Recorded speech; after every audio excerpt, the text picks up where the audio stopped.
And this faith thing, it has to deal with engaging the mind.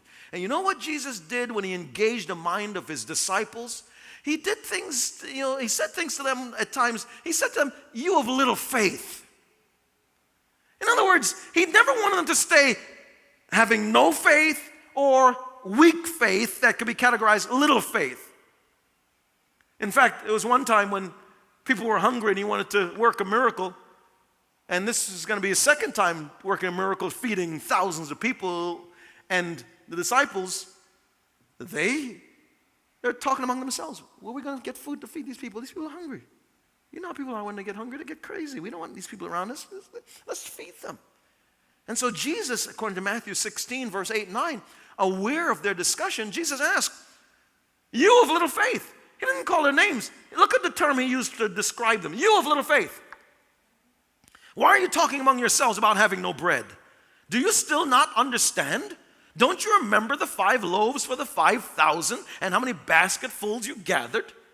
So he didn't say, hey, Thomas, John, Peter. He said, no, he didn't call them by their names. He said, you have little faith. It's like me saying to someone, or someone rather saying to me, hey, Shorty.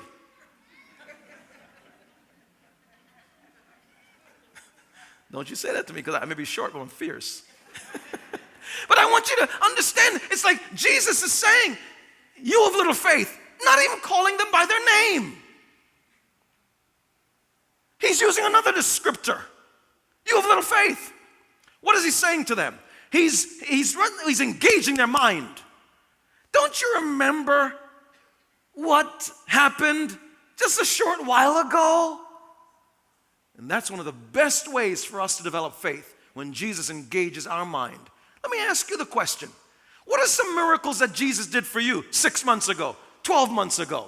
How many of you have he spared from car accidents that seemed as if there's no way in the world you should be able to walk out of that car that's so transformed and morphed and so mangled and shaped in a way that the manufacturer never intended for an automobile to look like, and you got up and just walked out of there.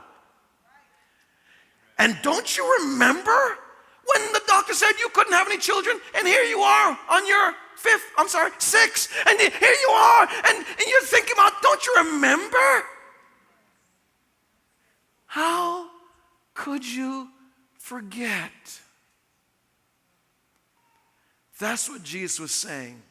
You want to develop great faith, all you have to do is look back at what God's already done for you. And that by itself will remind you.